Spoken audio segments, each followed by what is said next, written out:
हम ये चाह रहे हैं कि इस पेज पर, ये पेज है हमारा, ठीक है, हम लॉगिन इम्प्लीमेंटेशन करते हैं। हम लॉगिन किसी भी जगह क्यों बनाते हैं? क्योंकि हमें उसको ऑथेंटिकेट करना होता है कि भाई कोई भी बंदा डायरेक्ट इस पेज पर आगे इंसर्ट करना शुरू ना कर दे, बल्कि एक ऑथेंटिकेशन हो, एक तरीकाकार हो कि वो लॉगिन करे फिर यहाँ पर आए। ठीक है, तो पहले उसको रोका जाएगा और उस पेज को रोका जाएगा जहाँ पर बंदा आ सकता है बगैर लॉगिन हुए और हमें कोई वहाँ अगर कोई काम परफॉर्म कर सकता है तो हम उसको रोकेंगे कैसे? सबसे पहले तो ये देख लें कि मैं इसे इंडेक्स के पेज को रोकना चाहता हूँ, तो मैं PHP पर आकर लूँगा इफ़ अगर इस सेट हो, हमने बात की है सेट हो क्या, $_session। सेशन क्या होता है? Session server side global variable होते हैं, ठीक है, जिसके अंदर कुछ डेटा रखा जा सकता है। अब एक सेशन, लेट से एक सेशन है यूजर, अगर ये सेशन बना हुआ हो, अभी मेरा कोड क्या कह रहा है, अगर ये सेशन बना हुआ हो, ठीक है, तो मैंने कहा भाई एको कर देना अफनान यूसुफ। ठीक है भाई, देखो अब इंडेक्स के पेज पे अफनान यूसुफ प्रिंट नहीं होगा क्योंकि सेशन नहीं बना हुआ, मैंने यहाँ पर एक ऑपरेटर हमने पढ़ा है not, if not is set, जब इस सेट नहीं हो, मतलब जब यूजर की वैल्यू सेट नहीं हो, वो क्या है, यूजर एक सेशन है और सेशन एक ग्लोबल वेरिएबल होता है, ठीक है, इसके अंदर हम डेटा रख सकते हैं। सेशन सर्वर साइड होते हैं इसलिए सिक्योर होते हैं, सेशन की कोई लिमिट नहीं होती कि कितना डेटा इस पर रखा जाएगा, ठीक है, और सेशन एक्सपायर हो जाता है जैसे ही आप ब्राउजर को छोड़ते हैं, ठीक है। अब मैंने कहा जब सेशन ना बना हुआ हो तो एको क्या करना, अफनान यूसुफ। तो देखो अब हमारे पेज पे क्या नजर आएगा, अफनान यूसुफ, अरे नजर। तो मैंने कहा जब सेशन ना बना हुआ हो तो हम कुछ भी करें, मैंने कहा जब सेशन नहीं बना हुआ हो तो आप क्या करना, आप कहना क्या कि वे window dot location dot assign, बजाय इस पेज पे आने के आप लॉगिन डॉट PHP के पेज पे चले जाए। सही है भाई, अगर सेशन नहीं बना हुआ तो लॉगिन के पेज पे आना हुआ है, अगर सेशन बना हुआ है तो पेज खुल के आ जाएगा। समझ आ रही है बात?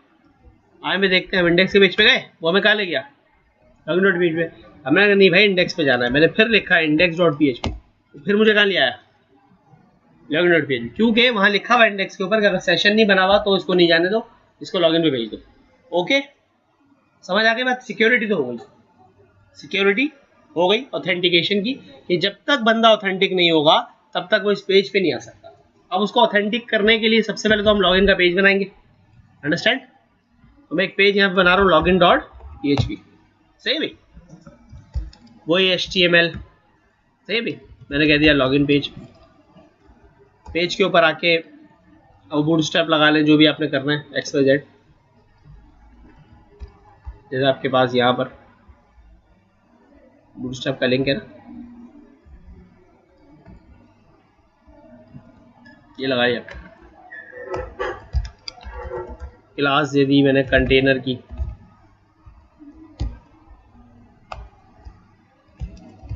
एक रॉ बना ली मैंने, ठीक है, बूटस्ट्रैप चल जाएगी यहाँ पर।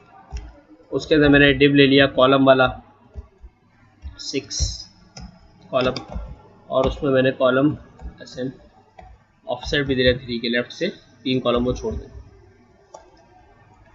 और यहाँ पर मैंने लिख दिया लॉगिन हियर। ठीक है भाई, तो हमारे पास लॉगिन का एक पेज बन रहा है। ओके, कोई प्रॉब्लम?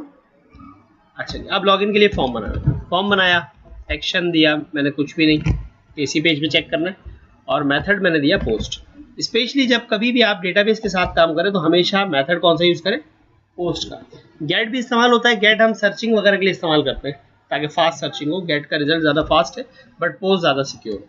ठीक है भाई, TR मैंने एक TD दिया, इसमें मैंने लिखा यूज़र नेम, एक और TD बनाया, उसमें मैंने लिख दिया एक अदर इनपुट, टाइप दे दिया मैंने टेक्स्ट, नाम दे दिया TXT यूनेम, ठीक है, और रिक्वायर्ड कर दिया कि खाली सबमिट नाम। ओके डियर, ये आई, और इसको एक क्लास भी दे देते हैं फॉर्म कंट्रोल की, ताकि ये टेक्स्ट बॉक्स की तरह दिखे। सही है भाई। अब यहाँ पर हमारा जो टेबल है, टेबल नहीं बनाया हमने, TR दे दिया डायरेक्ट, एक टेबल भी बना लेता हूँ, टेबल को भी हम एक क्लास दे देते हैं बूटस्ट्रैप में टेबल, और फॉर्म के बाद टेबल को बन किया, तो एक अच्छा सा लुक एंड फील इसका आ जाए। ओके, अब ये यूजर नेम का टेक्स्ट बॉक्स है। ऑलराइट, मैंने str को कॉपी किया, एक और मैंने कैप्शन लगाया पासवर्ड, इनपुट टाइप भी दे दिया क्या पासवर्ड, और इसको मैंने नेम दे दिया txt u पास। तो वहाँ पर दो फील्ड हो गई, यूजर नेम और पासवर्ड। ओके, अच्छा जी, मैंने एक और tr लगाया जिसका पहला तो मैंने कैप्शन खाली छोड़ दिया, दूसरा मैंने इनपुट टाइप टेक्स्ट की बजाय यहाँ पे क्या दिया सबमिट। नेम उसको दे दिया मैंने btn लॉगिन, कोई भी नाम दे सकते हैं आप, इसके ऊपर रिक्वायर्ड की ज़रूरत नहीं है। क्लास जो होती है बटन की हमारे पास बूटस्ट्रैप में वो होती है btn प्राइमरी, एक अच्छा सा ब्लू कलर का बटन हमें नज़र आ जाएगा, इस पर सबमिट लिखा हुआ है। आप वैल्यू चेंज कर सकते हैं, मैंने कहा वैल्यू लिख दें लॉगिन। ओके जी, तो ये अब लॉगिन का बटन हमारा आ गया, कोई प्रॉब्लम। अब हमें डेटाबेस से लॉगिन करना है, तो एक्चुअली डेटा डेटाबेस में पड़ा हुआ होगा, हम अपने डेटाबेस में लोकलहोस्ट phpMyAdmin डेटाबेस में जाके हम एक टेबल बनाएंगे। सबसे पहले यूजर्स के लिए, ये स्टूडेंट का टेबल था, अब यूज़र का टेबल बनाना है, तो मैंने यहाँ पर न्यू टेबल, क्रिएट टेबल में आएगा tbl यूज़र, ठीक है जी। और इसमें फिलहाल मैंने 3 ही कॉलम ले लिए, बेसिक सा लॉगिन बना है। मैंने कहा user ID, user name varchar 50 characters, user का पासवर्ड varchar 50 कैरेक्टर। ओके, और इसको ऑटो इंक्रीमेंट करें तो ये प्राइमरी की ऑटोमेटिकली बन जाता है, ठीक है। सेव कर दिया, टेबल हमारा बन गया। हमने यहाँ पर इंसर्ट किया एक डेटा, मैंने यूज़र नेम दिया एडमिन, पासवर्ड दिया 123, और इस पासवर्ड को मैंने यहाँ पर फंक्शंस में जाके इनक्रिप्ट कर दिया MD5 में। किसमें इनक्रिप्ट कर रहा हूँ MD5 में। तो हमारी वैल्यू तो 123 है, लेकिन इनक्रिप्ट होने के बाद ये कुछ इस तरह की वैल्यू बन जाएगी। ब्राउज करें, ठीक है भाई, ये 32 कैरेक्टर्स का एक स्ट्रिंग बन जाता है, इसीलिए मैंने varchar 50 रखा था उसको कि अगर आप उसको वैल्यू कम देंगे तो वो बनाएगा तो सही, लेकिन फिर वो मैच नहीं कर पाएगा, ठीक है। अगर आपकी वैल्यूज ही 25 होगी तो 32 कैरेक्टर में से 25 प्रिंट हो जाएंगे यहाँ पे, बाकी गायब हो जाएंगे, ठीक है। तो ये ख्याल रखें इसका। तो ये हमारा एक यूजर नेम पासवर्ड जनरेट हो गया। अब लॉगिन कराना, लॉगिन कराने का क्या तरीका होगा, देखिए भाई, सबसे पहले अपनी क्लास में आऊँगा, ठीक है, और क्लास में आकर मैं एक फंक्शन बना रहा हूँ लॉगिन। लॉगिन करने के लिए रिक्वायरमेंट होती है 2 चीज़ होगी, यूजर नेम और पासवर्ड।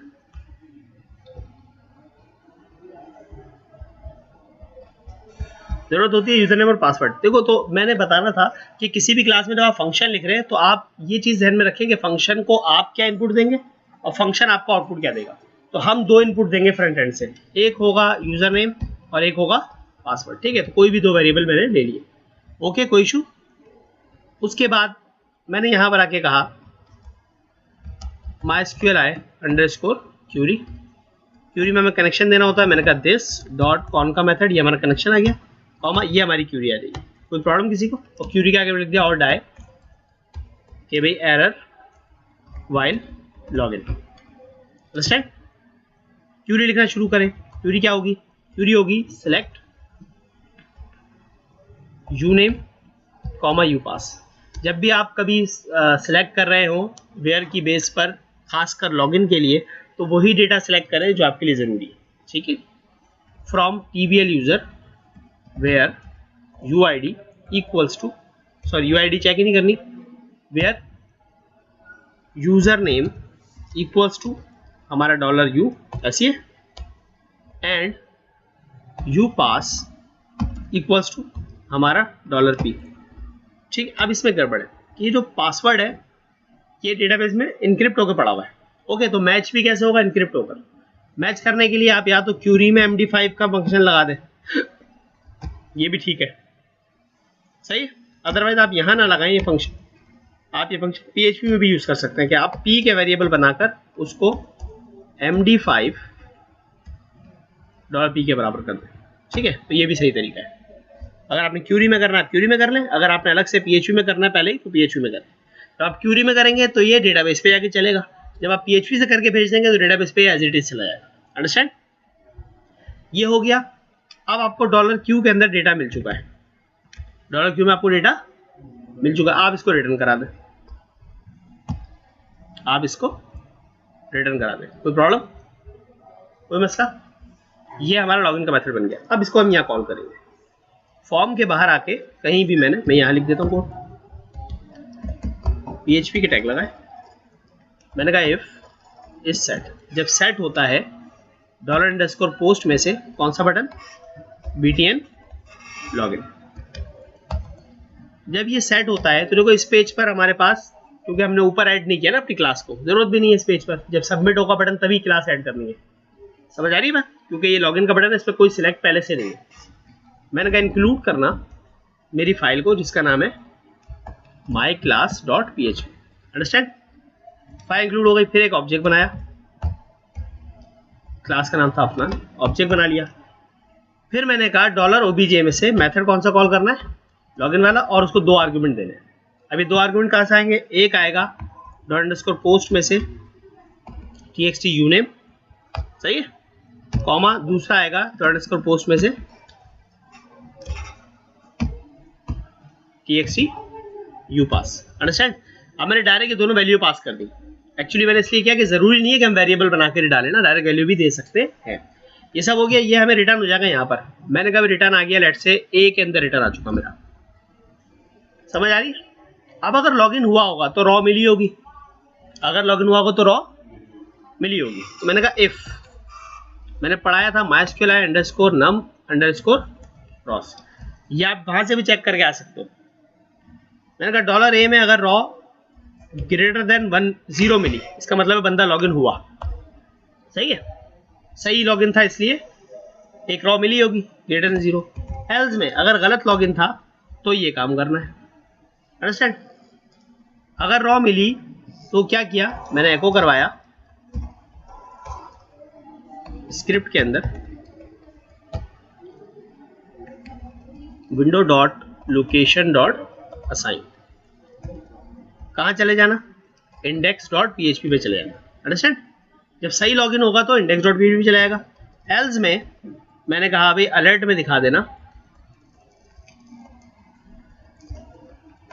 Invalid login, understand. ये बहुत ही आसान हो गया, ये बहुत ही आसान हो गया। आइए चेक करते हैं। अभी इसमें एक चीज़ और करनी है, अभी वैसे ही मैं पहले बता रहा हूँ। मैंने गलत यूज़र नेम और गलत पासवर्ड दिया, लॉगिन किया, क्या आ रहा है, इनवैलिड लॉगिन, ठीक है।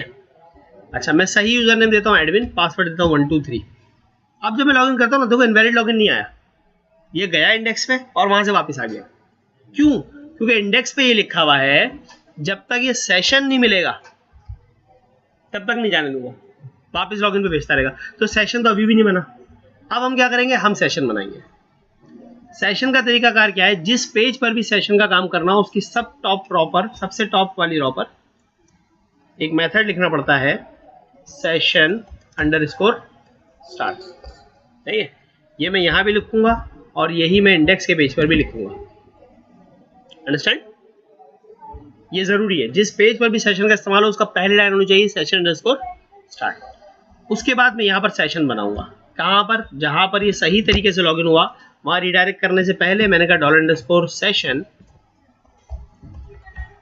किस नाम से बनाना है, यूजर के नाम से, वही सेम नाम होना चाहिए, इक्वल टू, अब इसमें कुछ भी रख दो।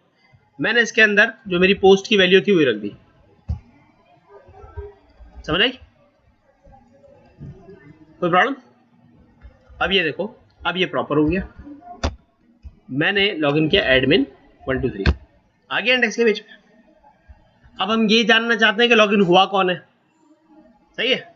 अब एडमिन लॉगिन हुआ है, कौन लॉगिन हुआ है, सही है। तो इसके लिए हम क्या करते हैं, इंडेक्स के पेज पर आके नीचे कहीं पर अपने टेबल से पहले मैंने यहाँ लिख दिया, पैराग्राफ लगाया, ठीक है। भी देखना, मैंने कहा वेलकम, और उसके बाद मैंने PHP में से